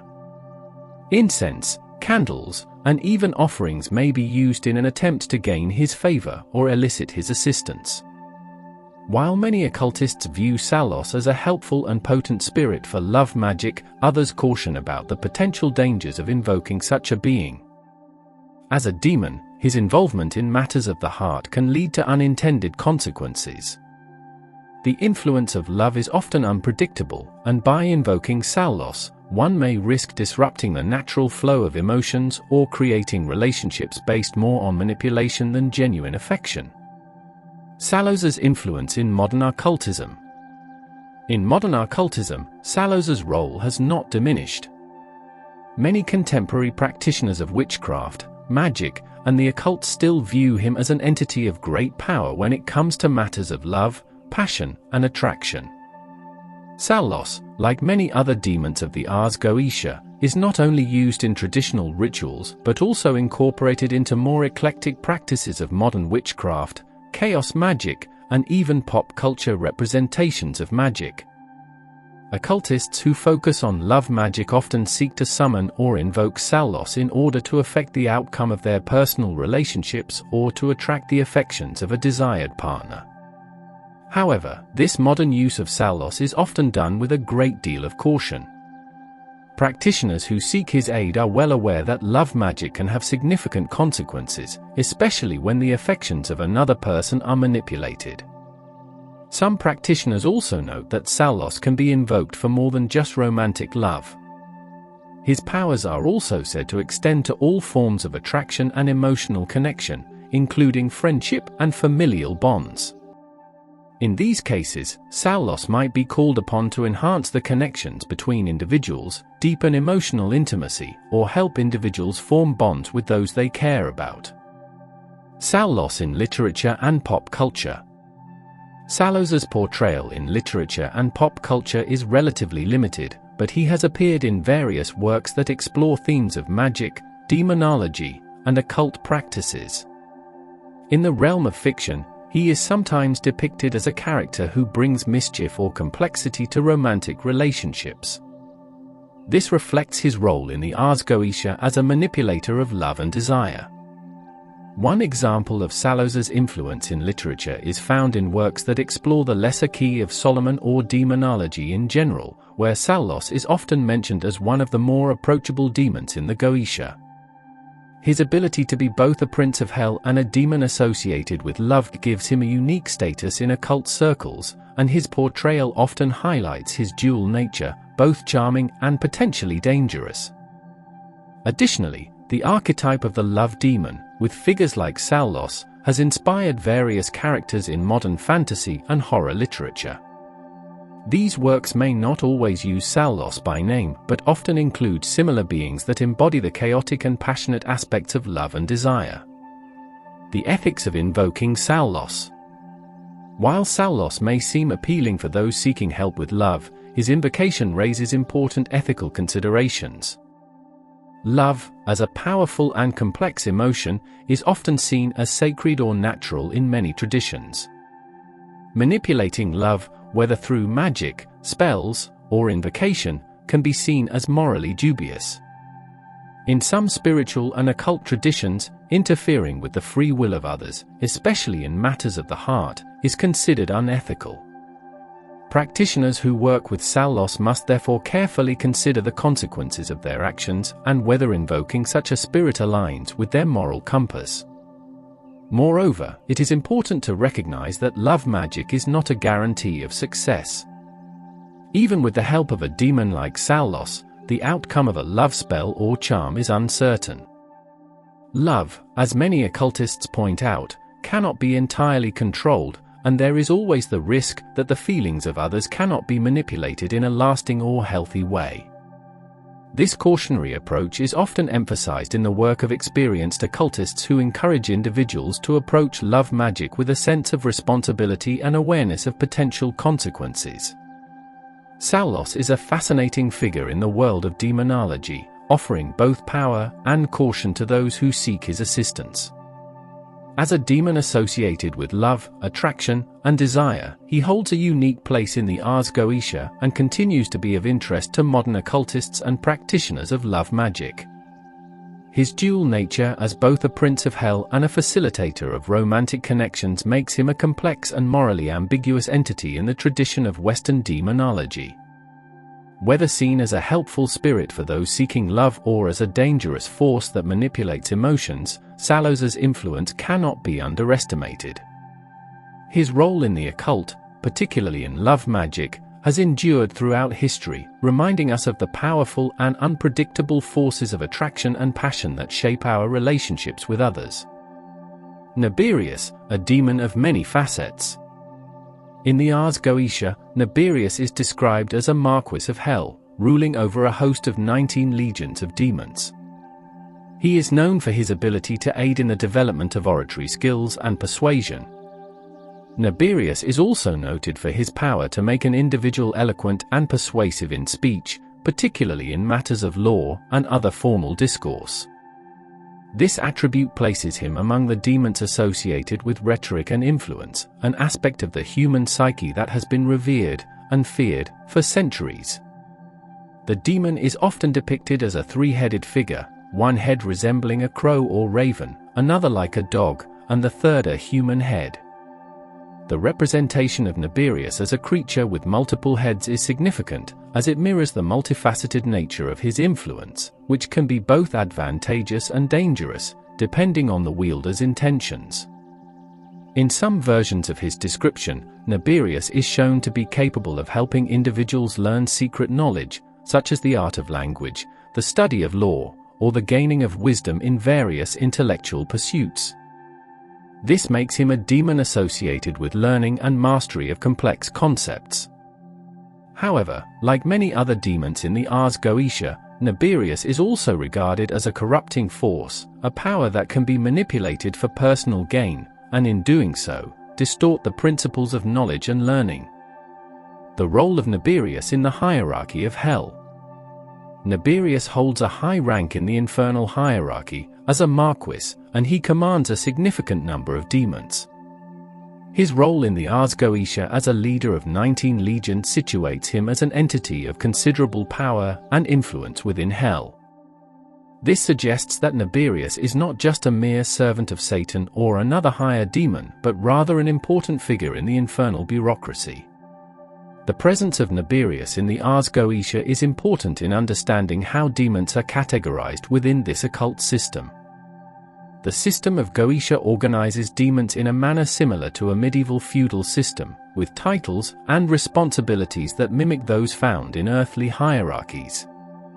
As a marquis, Naberius is more than just a spirit. He is a powerful entity with vast reach and influence, capable of leading and commanding other demons in his service.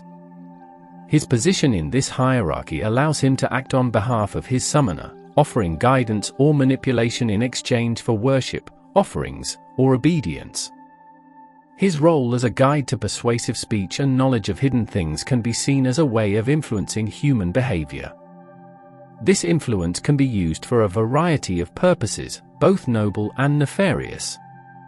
In his capacity as a demon who enhances one's rhetorical and intellectual abilities, Naberius represents a more cerebral form of temptation, one that appeals to human pride, vanity, and ambition.